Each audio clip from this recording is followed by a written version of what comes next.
Saudara seorang pria lulusan sekolah menengah atas di Surabaya, Jawa Timur, Susanto menipu PT Pelindo Husa dan Citra atau PHC. Ia menyaru sebagai dokter dan melakukan aksi tersebut selama 2 tahun. Bukan sekali ini saja Susanto menjalankan aksinya, dia sudah 7 kali menipu dan pernah dipenjara 20 bulan.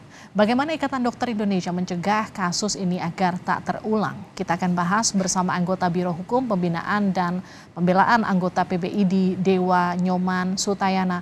Dokter Dewa, selamat petang. Selamat petang, Mbak. Dokter Dewa, laporan ke ID soal kasus ini sejauh ini seperti apa? Ya, jadi laporan yang masuk kepada ID sebenarnya tidak masuk secara langsung kepada ID ya, karena pada dasarnya kan yang bersangkutan bukan dokter, jadi bukan anggota. Tapi kemudian karena di pemberitaan sudah mulai muncul, akhirnya kemudian ID pun juga merespon. Oke, Dokter Dewa, kalau kita lihat kan pelaku bisa kemudian menduplikasi sertifikat, mengganti nama sampai foto, dan kemudian menjadikan ini pekerjaan.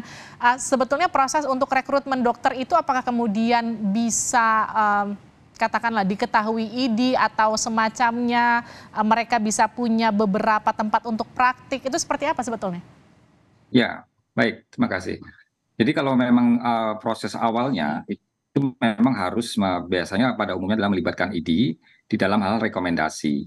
Ya, jadi setiap dokter yang mau berpraktek itu biasanya mendapatkan rekomendasi, kemudian dari rekomendasi itulah sebenarnya proses kredensial yang pertama.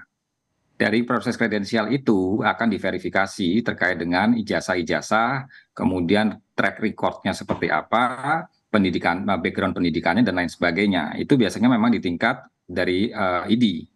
Nah, kemudian setelah itu berlanjut ke tingkat di rumah sakit yang pada dasarnya itu pada prinsipnya sama, kurang lebih melakukan hal yang kurang lebih sama.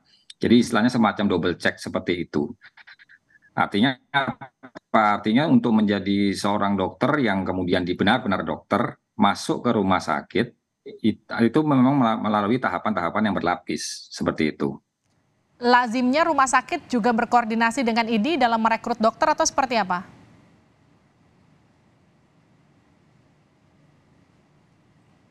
Ya, SIP itu biasanya mendapatkan rekomendasi dari OP, organisasi profesi dalam hal ini ID. Ya, di dalam proses rekomendasinya itu juga akan dikredensial seperti itu. Jadi Oke. kalau misalnya proses kredensial ini berkurang, apa tidak dilakukan, nah potensi-potensi seperti itu akan lebih besar terjadinya potensi-potensi seperti ini. Baik. Tapi yang jelas begini, yang perlu saya sampaikan bahwa pelaku ini itu pada dasarnya bukan dokter, sehingga namanya pun tidak mungkin ada di dalam database ID, karena Oke. bukan anggota ID, begitu. Betul, tapi yang kemudian jadi pertanyaan besar kan bagaimana kemudian proses cek recek rumah sakit, bagaimana kemudian mereka bisa memverifikasi dokternya satu persatu sehingga kemudian tidak terjadi kasus serupa karena kan membahayakan pasien tentu ke depannya. Apa yang kemudian bisa dilakukan dari pasca kejadian ini, Dokter Dewa? Ya, sebaiknya sih memang ada koordinasi ya antara dari perusahaan dengan organisasi profesi dalam hal ini ID. Jadi bisa bentuk verifikasinya sebenarnya cukup mudah. Salah satunya adalah dengan mencari di database. Database dari ID sendiri kan ada tuh, tinggal bisa diakses atau melalui konsil kedokteran. Jadi melalui website itu tinggal dicari namanya, ada nggak di dalam keanggotaan ID, atau misalnya apakah dia seorang dokter apa bukan, terregistrasi apa tidak, itu bisa dicek di situsnya Konsil Kedokteran Indonesia. Nah, itu adalah proses-proses verifikasi yang sebenarnya cukup simpel gitu. Tetapi memang harus dipahami juga bahwa dalam situasi tertentu, dalam hal ini COVID ya, waktu itu kejadian adalah COVID, memang proses-proses itu bisa saja dilakukan, tetapi waktu pada saat tatap muka itu kan digantikan dengan daring. Hmm. Nah, ini menurut saya adalah suatu celah. Padahal sebenarnya secara sistem baik dalam organisasi profesi maupun di rumah sakit itu sangat ketat. Tapi mungkin karena keterbatasan tatap muka dan sebagainya sehingga menyebabkan adanya celah. Dan itu dimanfaatkan oleh yang bersangkutan, begitu.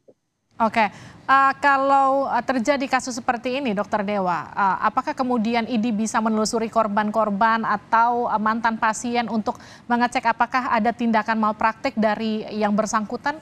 Ini masuk ke dalam wewenang ID nggak ya? Ini, jadi kalau wewenang ID adalah ketika terkait dengan anggota, artinya terkait dengan profesi kedokterannya. Sedangkan seperti yang saya sampaikan tadi, yang bersangkutan ini pada dasarnya bukan dokter. Oke. Jadi jelas itu tidak diwenang, tapi ID pada dasarnya siap berkolaborasi terkait dengan tracing yang dibutuhkan.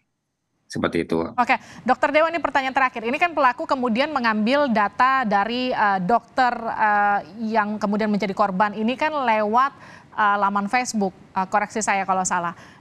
Semudah itukah kemudian bisa dipalsukan ijazah, katakanlah SIP begitu? Ya, jadi begini, di zaman sekarang itu kan kecanggihan teknologi juga sudah banyak. File-file itu kan tidak lagi harus di dalam bentuk kertas atau konvensional berkas gitu ya. Artinya bisa di scanning dalam bentuk scan. Nah, dalam teknologi yang sekarang kan mengubah, mengedit dan sebagainya kan sangat-sangat dimungkinkan. Sehingga tetap saja, makanya tadi saya bilang adanya celah itu memang karena proses-proses itu dilakukan secara daring dan pengiriman filenya secara elektronik. Oke. Nah, itu menjadi titik masuk karena file-file tersebut sangat berpotensi sekali untuk dimodifikasi secara manipulatif begitu. Baik. Terima kasih Dokter Dewa telah bergabung bersama kami di Sapa Indonesia Malam. Ya, terima kasih.